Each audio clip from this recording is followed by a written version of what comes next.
Welcome to the Quiet Corner Bedtime Stories. I'm Amon, and tonight I'll be reading you Practise by Sir Arthur Conan Doyle, from Tales of Adventure and Medical Life. Practise.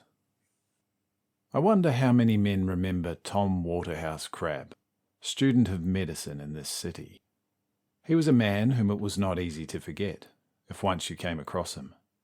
Geniuses are more commonly read about than seen, but one could not speak for 5 minutes with Crabbe without recognising that he had inherited some touch of that subtle, indefinable essence. There was a bold originality in his thought, and a convincing earnestness in his mode of expressing it, which pointed to something higher than mere cleverness. He studied spasmodically and irregularly, yet he was one of the first men, certainly the most independent thinker of his year. Poor Crabbe. There was something delightfully original even in his mistakes. I can remember how he laboriously explained to his examiner that Spanish fly grew in Spain, and how he gave 5 drops of sebum oil credit for producing that state which it usually was believed to rectify. Crabbe was not at all the type of man whom we usually associate with the word genius. He was not pale nor thin, and neither was his hair abnormal in growth.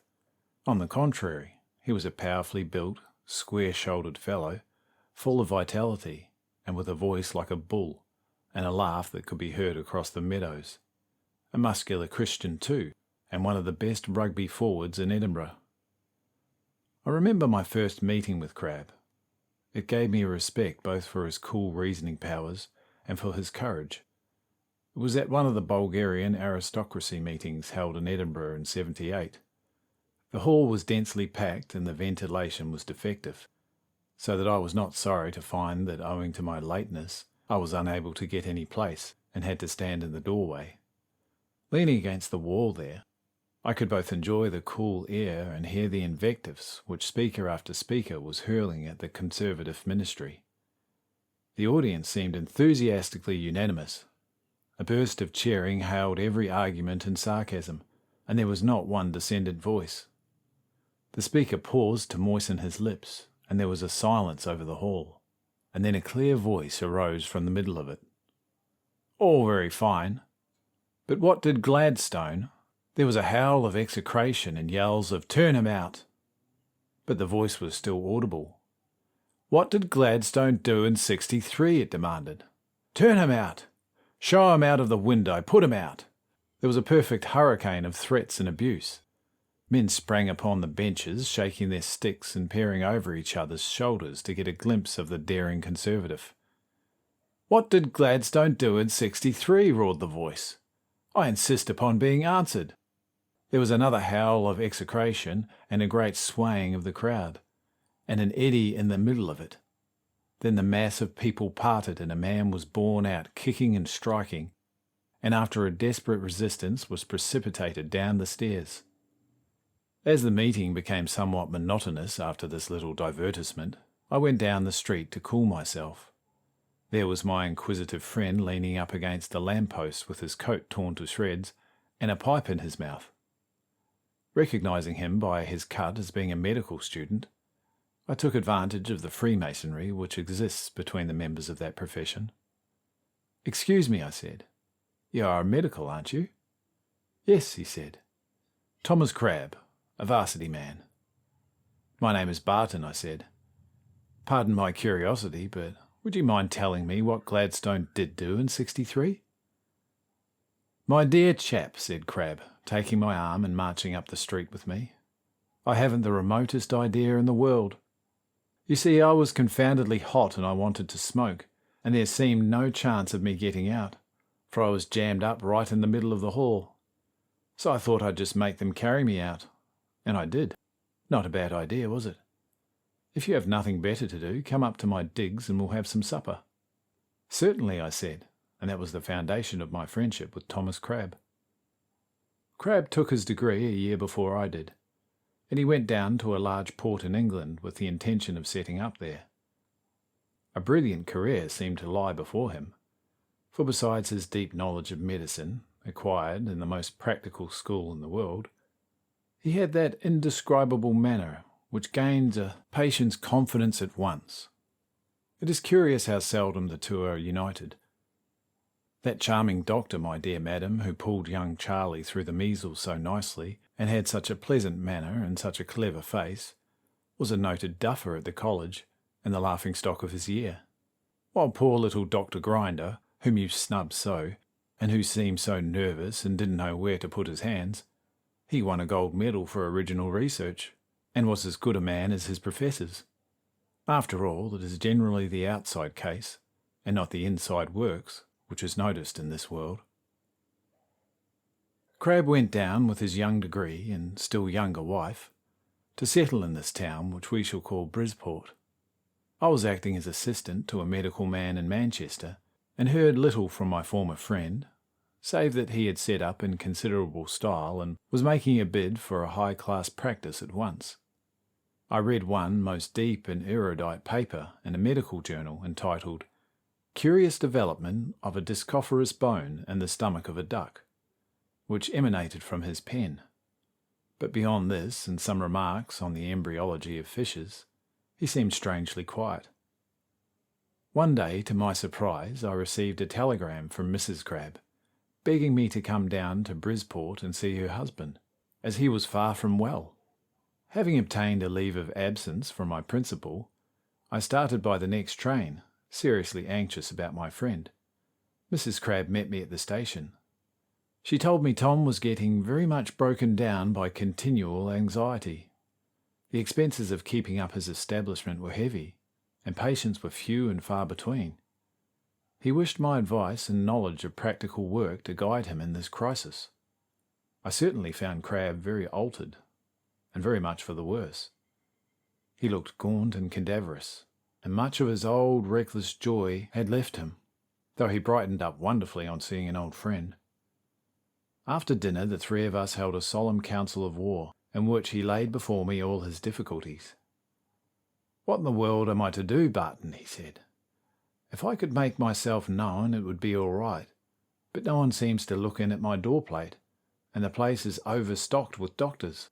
I believe they think I am a D.D. I wouldn't mind if these other fellows were good men, but they are not. They are all antiquated old foggies, at least half a century behind the day. Now there is old Markham, who lives in that brick house over there, and does most of the practice in the town. I'll swear he doesn't know the difference between locomotor ataxia and a hypodermic syringe. But he is known, so they flock to his surgery in a manner which is simply repulsive. And Davidson down the road, he's only an LSA. He talked about epispastic paralysis at the society the other night, and confused it with liquor epispasticus, you know. Yet that fellow makes £1 to my shilling." "Get your name known and write," said I. "But what on earth am I to write about?" asked Crabbe. "If a man has no cases, how in the world is he to describe them? Help yourself and pass the bottle. Couldn't you just invent a case, just to raise the wind?" Not a bad idea," said Crabbe thoughtfully. "By the way, did you see my discophorous bone in a duck's stomach?" "Yes, it seemed rather good." "Good. I believe you. Why, man, it was a domino which the old duck had managed to gorge itself with.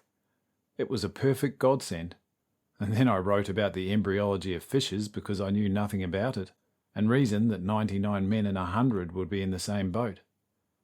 But as to inventing whole cases, it seems rather daring, does it not?" "A desperate disease needs a desperate remedy," said I. "You remember old Hobson from college, don't you?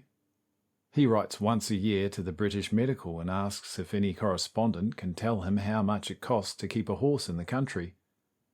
And then he signs himself in the medical register as the contributor of several unostentatious queries and remarks to the scientific papers." It was quite a treat to hear Crabbe laugh with his old student chuckle. "Well, old man," he said, "we'll talk about it tomorrow. We mustn't be selfish and forget that you are a visitor here. Come along out and see the beauties of Bridport." So saying, he donned a funeral coat and a pair of spectacles, and a hat with a desponding brim, and we spent the remainder of the evening roaming about and discussing mind and matter. We had another council of war the next day. It was a Sunday, and as we sat in the window smoking our pipes and watching the crowded street, we brooded over many plans for gaining notoriety. "I've done Bob Sawyer's dodge," said Tom despondently. "I never go to church without rushing out in the middle of the sermon, but no one knows who I am, so it's no good. I had a nice slide in front of the door last winter here for about 3 weeks, and used to give it a fresh polish after dusk every night, but there was only one man that ever fell on it, and he actually limped right across the road to Markham's surgery. Wasn't that hard lines?" "Very hard indeed," said I. "Something might be done with orange peel," continued Tom, "but it looks so awfully bad to have the whole pavement yellow with peel in front of the doctor's house." "It certainly does," I agreed. "There was one fellow that came in here with a head cut one night," said Tom. "I sewed him up, but he had forgotten his purse, so he came back in a week to have his stitches taken out, but without the money. That man is going about this day, Jack, with half a yard of my catgut in him, and in him it'll stay until I see the coin." "Couldn't we get up some incident," I said, "which would bring your name really prominently before the public?" "My dear fellow, that's exactly what I want. If I could get my name into the Bridgeport Chronicle, it would be worth $500 a year to me. There's a family connection, you know, and people only want to realise that I'm here. But how am I to do it unless by brawling in the street, or by increasing my family? Now, there was the excitement about that discophorous bone. If Huxley or one of the fellows had taken the matter up, it might have been the making of me.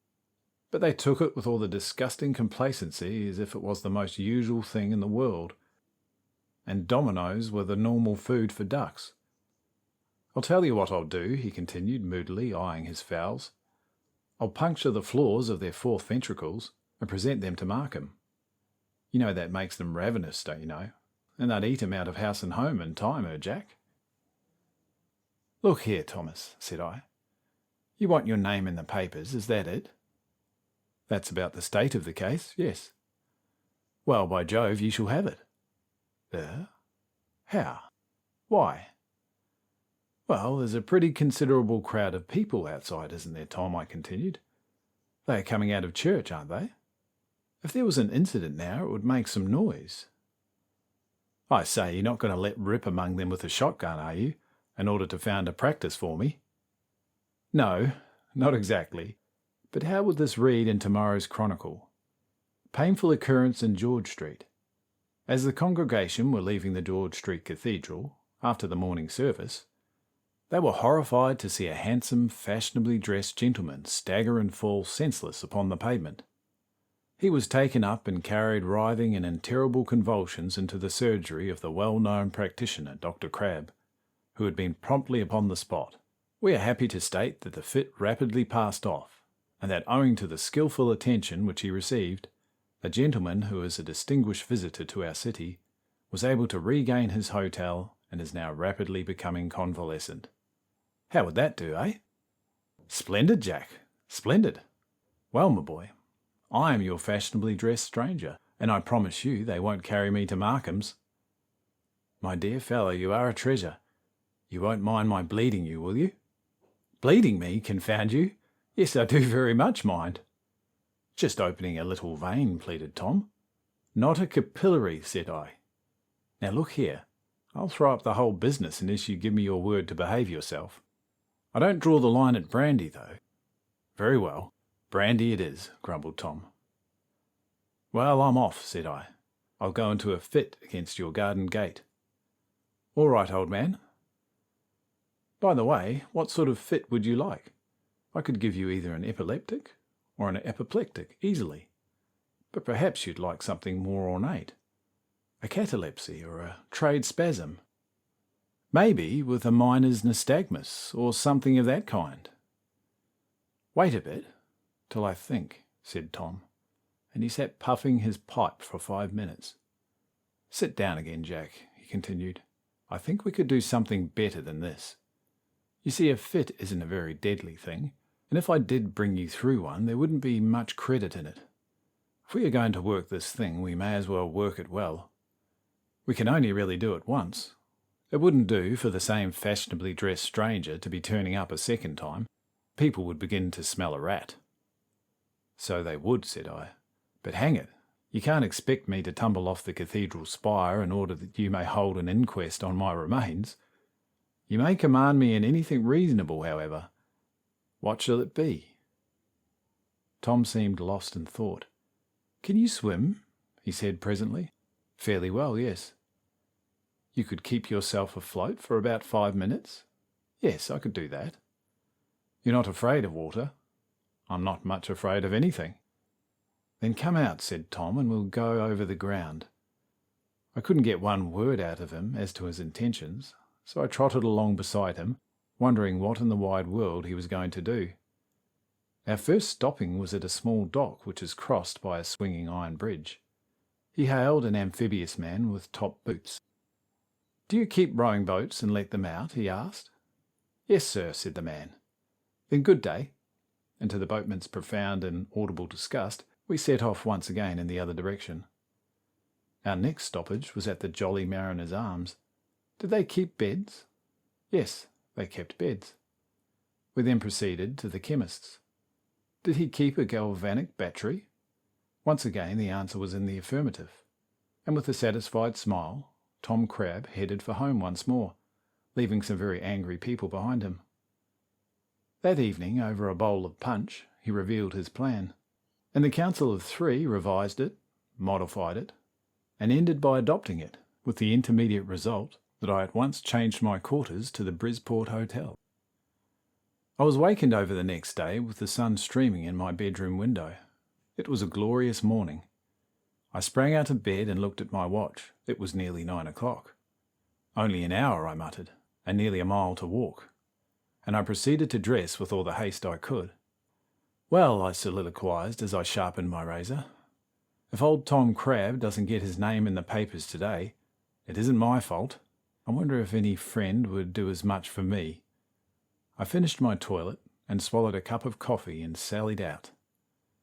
Bridgeport seemed unusually lively this morning. The streets were crowded with people. I wormed my way down to Waterloo Street through the old square and past Crab's house. The cathedral bells were chiming 10 o'clock as I reached the above-mentioned little dock with the iron swinging bridge. A man was standing on the bridge and leaning over the balustrades. There was no mistaking the heartbroken hat rim and the spectacles of Thomas Waterhouse Crab, M.B. I passed him without a sign of recognition, and dawdled a little on the quay, and then sauntered down to the boathouse. Our friend of yesterday was standing at the door with a short pipe in his mouth. "Could I have a boat for an hour?" I asked. He beamed all over. "1 minute, sir," he said. "I'll get the sculls. Would you want me to row you, sir?" "Yes, you'd better," I replied. He bustled about and in a short time managed to launch a leaky-looking old tub, into which he stepped while I squatted down in the sheets.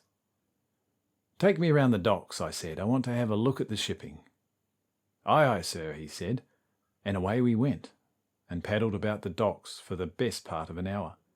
At the end of that time we turned back and pulled up to the little quay from which we had started. It was past 11 now, and the place was crowded with people. Half of Bridgeport seemed to have concentrated around the iron bridge. The melancholy hat was still visible. "Shall I pull in, sir?" said the boatsman. "Give me the sculls," said I. "I want a bit of exercise. Let us change places," and I stood up. "Take care, sir," yelled the boatman as I gave a stagger. "Look out!" and he made a frantic grab at me, but too late, for with a melodramatic scream I reeled and fell over into the Bridgeport dock. I hardly realised what I was going to do until I had done it. It was not a pleasant feeling to have that thick, clammy water closing over one's head. I struck the bottom with my feet and shot up again to the surface. The air seemed alive with shouts. "Heave a rope! Where's a boat hook? Catch him! There he is!" The boatman managed to hit me a smart blow on the head with something, an oar, I fancy, and I went down again, but not before I got my lungs well filled with air. I came up again, and my top-booted friend seized me by the hair of my head as if he would tear my scalp off. "Don't struggle," he yelled, "and I'll save you yet." But I shook him off and took another plunge. There was no resisting him next time, however, for he got a boat hook into my collar, and though I kept my head under as long as possible, I was unceremoniously hauled onto the land. There I lay on the hard stones of the quay, feeling very much inclined to laugh, but looking, no doubt, very blue and ghastly. "He's gone, poor chap," said someone. "Send for a doctor. Run to Markham." "Quite dead," said another. "Turn him upside down. Feel his pulse. Slap him on the back." "Stop," said a solemn voice. "Stop. Can I be of any assistance? I am a medical man. What has occurred?" "A man is drowned," cried a score of voices. "Stand back. Make a ring. Make room for the doctor." "My name is Dr. Crabbe. Dear me. Poor young gentleman. Drop his hand," he roared at a man who was making for my pulse. "I tell you that in such a state the least pressure or impediment to the arterial circulation may prove fatal." To save my life I couldn't help giving a very audible inward chuckle at Tom's presence of mind. There was a murmur of surprise among the crowd. Tom solemnly took off his hat. "The death rattle," he whispered. "The young soul has flown. Yet perchance science may yet recall it. Bear him up to the tavern." A shutter was brought, and I was solemnly hoisted on top of it, and then the melancholy cortege passed along the quay, the corpse being really the most cheerful member of the company. We got to the Mariner's Arms, and I was stripped and laid in the best bed. The news of the accident seemed to have spread, for there was a surging crowd in the street, and the staircase was thronged with people. Tom would only admit about half a dozen of the more influential of the townspeople into the room, but issued bulletins out of the window every 5 minutes to the crowd below. "Quite dead," I heard him roar. "Respiration has ceased. No pulsation. But still we persevere. It is our duty." "Shall I bring brandy?" said the landlady. "Yes, and towels, and a hip bath in a basin, but the brandy first." This sentiment met with the hearty approbation of the corpse. "Why, he's drinking it," said the landlady, as she applied the glass to my lips. "Merely an instance of reflex. Automatic action," said Tom. "My good woman, any corpse will drink brandy if only you apply it to the glossopharyngeal tract. Stand aside and we will proceed to try Marshall Hall's method of resuscitation." The citizens stood around in a solemn ring, while Tom stripped off his coat and, climbing on the bed, proceeded to roll me about in a manner which seemed to dislocate every bone in my body. "Hang it, man, stop," I growled, but he only paused to make a dart for the window and yell out, "No sign of life," and then again fell upon me with greater energy than ever. "We will now try Silvestri's method," he said, when the perspiration was fairly boiling out of him, and with that he seized me again, and performed a series of evolutions even more excruciating than the first. "It is hopeless," he said at last, stopping and covering my head reverently with the bedclothes. "Send for the coroner. He has gone to a better land. Here is my card," he continued to the inspector of police who had arrived. "Dr. Crabbe of George Street. You will see that the matter is accurately reported. Poor young man." And Tom drew his handkerchief across his eyes and walked towards the door, while a groan of sympathy rose from the crowd outside. He had his hand upon the handle when a thought seemed to strike him, and he turned back. "There is yet one possible hope," he said. "We have not tried the magical effects of electricity, that subtle power, next of kin to the nervous force. Is there a chemist nearby?" "Yes, doctor. There's Mr. McLagan just around the corner." "Then run, run. A human life trembles in the balance. Get his strongest battery, quick." And away went half the crowd racing down the street, tumbling over each other in the effort to be first to Mr. McLagan's. They came back very red and hot, and one of them bore a shining brown mahogany box in his arms, which contained the instrument in question. "Now, gentlemen," said Tom, "I believe that I may say that I am the first practitioner in Great Britain who has applied electricity to this use. In my student days I have seen the learned Rockolansky of Vienna employ it in the same way.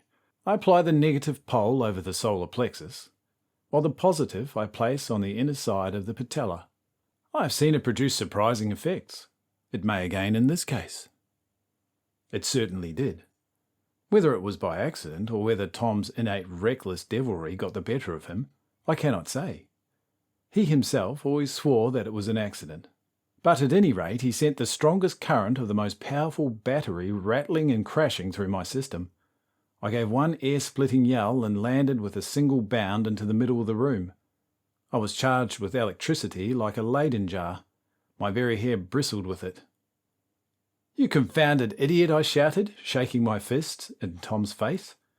"Isn't it enough to dislocate every bone in my body with your ridiculous resuscitations, without ruining my constitution with this thing?"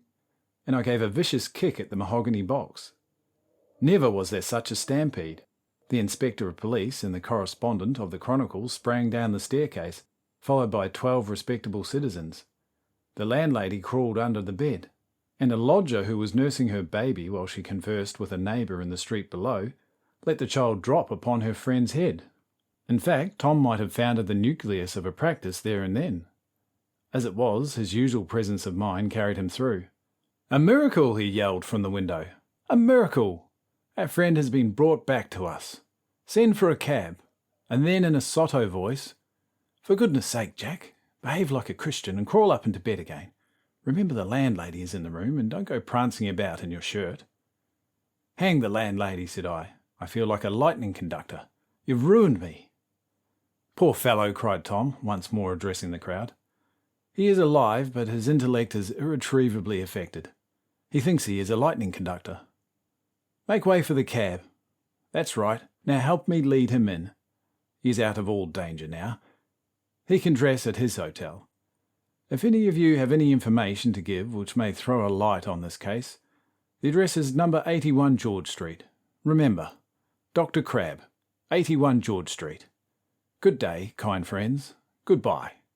And with that he bundled me into the cab to prevent me from making any further disclosures, and drove off amid the enthusiastic cheers of the admiring crowd.